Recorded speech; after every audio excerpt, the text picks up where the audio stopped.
Hello everyone, Radhe Radhe. কেমন আছো তোমরা? আশা করি সকলেই খুব ভালো আছো। তোমাদের ভালোবাসা শুভকামনায় আমরাও খুব ভালো আছি। ব্লগের শুরুতে বড়দের চরণে প্রণাম আর ছোটোদেরকে আমার অনেক অনেক ভালোবাসা। আরও একটা নতুন দিনে নতুন আরও একটা ব্লগ নিয়ে আমি চলে এসেছি তোমাদের কাছে। আশা করি তোমাদের খুব ভালো লাগবে।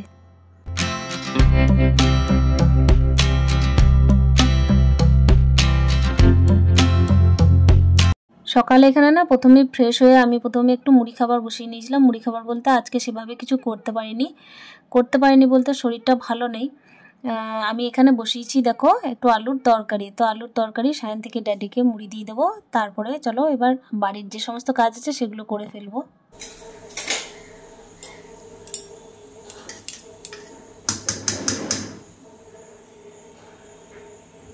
তো দেখো ব্লগের শুরুতে জানিয়ে তো দিলাম যে হ্যাঁ আমরা খুব ভালো আছি, কিন্তু শরীরটা আমার একদম ভালো নেই বলতে আজকে একটু তবুও ভালো আছি, কিন্তু কাল সারাদিন কাজ বাজ সেরে একদম ভালো ছিলাম না। রান্না বান্না করেছি নিজের হাতে, কিন্তু নিজে কিচ্ছু খাইনি বলাটা হয়তো ভুল হবে, মানে ভাতের একদানাও খাইনি, সামান্য একটু মুড়ি খেয়েছিলাম। মাথা যন্ত্রণা প্লাস হচ্ছে গাটা যেন কেমন করছিল, সেই জন্য একদম কিছু খাওয়া হয়নি। কিন্তু কি বলতো, ওই যে বাড়ির হাউসওয়াইফদেরকে সমান তালে কাজ করে যেতেই হবে, যতই শরীর অসুস্থ থাক না কেন। তবে হ্যাঁ, যেহেতু আমার হাজব্যান্ড এসেছে তো বলছিল যে আমি যাই হোক আলু সিদ্ধ ভাতটুকু করতে পারবো, কিন্তু আমি বললাম না, এগুলো আমি করে নেব। তবে হ্যাঁ, এইদিকে ঝাঁট দিতে দিতে ওইদিকে আমার কাজ বাজ বলতে বিছানা গুটানোটাও হয়ে গেছে। আর হচ্ছে কি, যে সমস্ত বাসনপত্র ছিল সেগুলো তো রাতের মধ্যেই বের করে রেখে দিই, তো সেগুলো তো ধোয়ার জন্য টুকটাক যেগুলো থাকে সেগুলো আমি ধুয়ে নিই, আর ভারী যেগুলো থাকে সেগুলো আমার দ্বারা হয় না। তোমাদের আগেও বলেছি যে আগে তো সমস্ত কাজ আমি নিজেই করেছি, আর এখনও পর্যন্ত নিজেই করি, একা হাতেই করি। তবে হ্যাঁ, কিছু কিছু কাজ যেগুলো হচ্ছে বাসন, যেগুলো হচ্ছে ভারী, খুব ভারী জিনিস, সেগুলো ঘষতে পারি না আমার হাতের যন্ত্রণার জন্য। তো তবুও চেষ্টা করি সমস্ত কিছুই করার। তো দেখো এখানে গোপালকে আমি ভোগ লাগিয়ে দিয়েছি চিড়ে আর দই।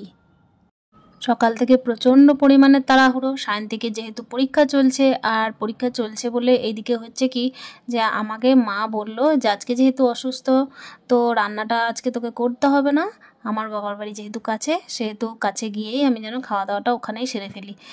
এদিকে তো হচ্ছে সায়ন্তিককে আমি রেডি করিয়ে আমাকে পাঠাতে হবে, আর তাড়াহুড়ো টাইমে না কিচ্ছু পাওয়া যায় না। আমি ওখানে ওর পাউডারটা খুঁজছিলাম, ওকে একটু আলাদা পাউডার দেওয়ার চেষ্টা করি, বড়দেরটা দিই না, কখনো আবার দিই। তো একটা ক্যান্ডিড পাউডার আছে, ওটা ঘামাচি টামাচি হলে দেওয়া যায়, কিন্তু ব্যাপার হচ্ছে ক্যান্ডিড পাউডারটাও বাচ্চাদের সবসময় দেওয়া উচিত নয়।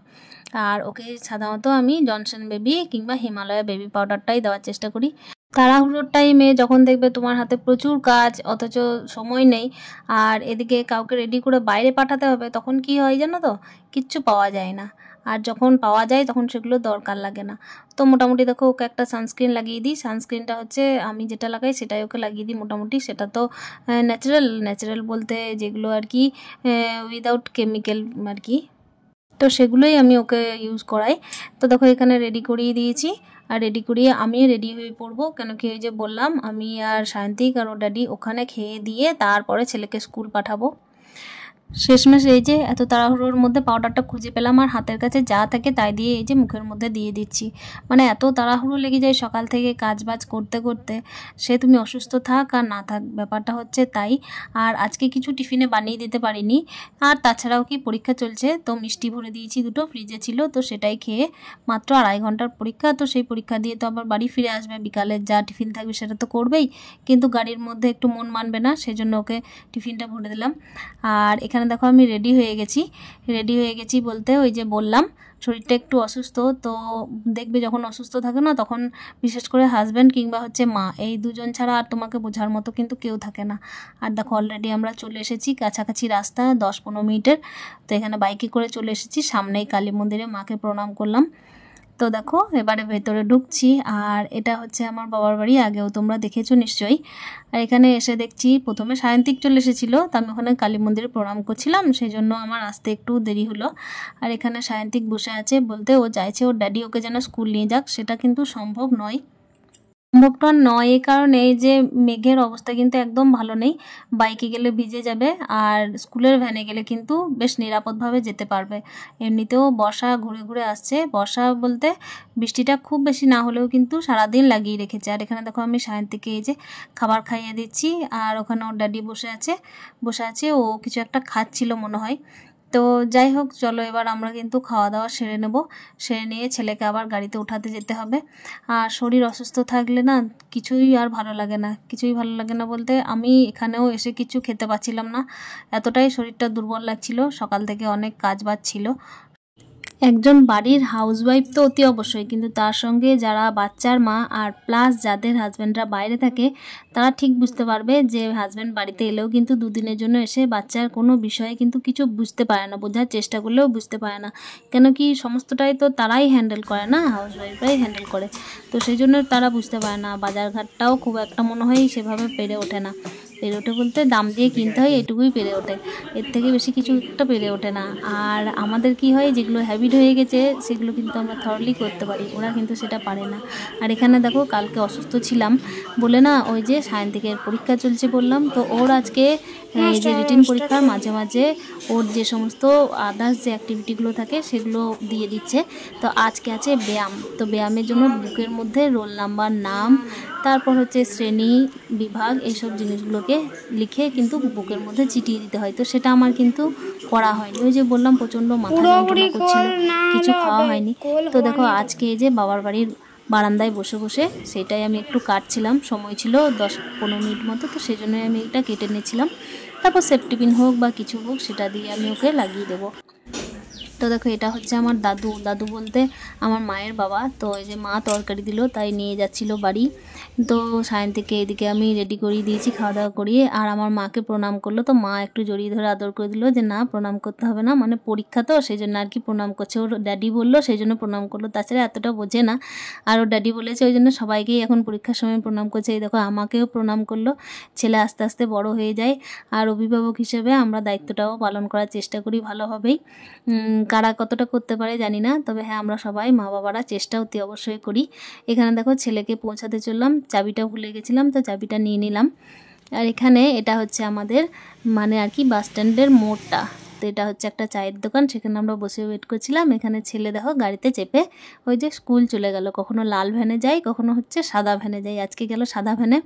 আর ছেলের সাথে অনেকক্ষণ পর দেখা হবে বলে ছেলে টাটা করছিল ওর ড্যাডিকে, ও টাটা করছিল। দেখো গাড়িতে কিন্তু সায়ন্তিক আর ওর ড্যাডি এসেছিল, কিন্তু আমাকে বললো তুমিও চলো, তোমার একটু ফ্রেশ লাগবে মুডটা, ছেলেকে চাপিয়ে দিয়ে আসো, আজকে তো একটু অন্য জায়গায় চাপলো বাবার বাড়ির ওখান থেকে।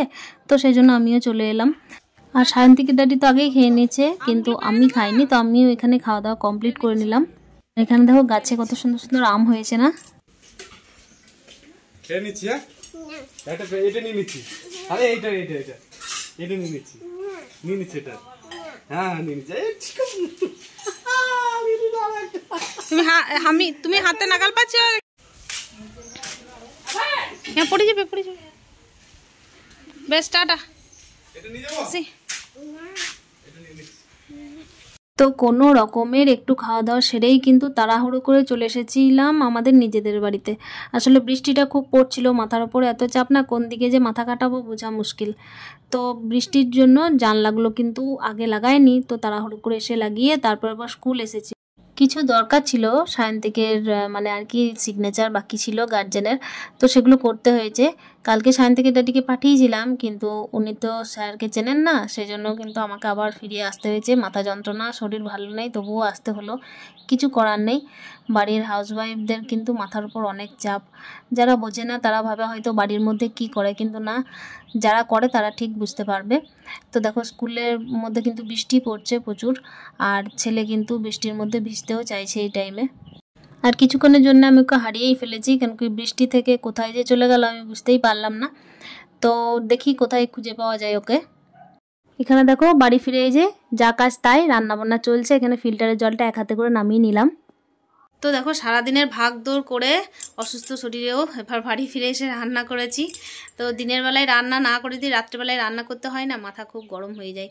আর প্রচণ্ড পরিমাণে বৃষ্টিতে ভিজে গেছি আমি, আর বৃষ্টিতে ভিজে কিন্তু মাথায় এবার যন্ত্রণা আবার শুরু করেছে। তো তার মধ্যেই কিন্তু তোমাদের সাথে একটু গল্প করতে এলাম। খাওয়া দাওয়া অলরেডি কমপ্লিট হয়ে গেছে, আর চুলগুলো খুলে রেখেছি যে ভিজে গেছিলাম সেই জন্যই, ওই জন্যই চুলটা আমি বাঁধলাম না, একটুক্ষণ হাওয়া দেবো তারপর। তো ব্লগটা আমি আর কন্টিনিউ করছি না। ব্লগে যদি কোনো অংশ একটুও ভালো লেগে থাকে তো অতি অবশ্যই চ্যানেলটা সাবস্ক্রাইব করে পাশে থেকো, আর বেল আইকনটা অলটা আর কি প্রেস করে রাখো, ঠিক আছে, যেন পরবর্তী দিনে যে ভিডিও আসবে সেটা যেন তোমাদের কাছে যায়, অতি অবশ্যই নোটিফিকেশান যেন যায়।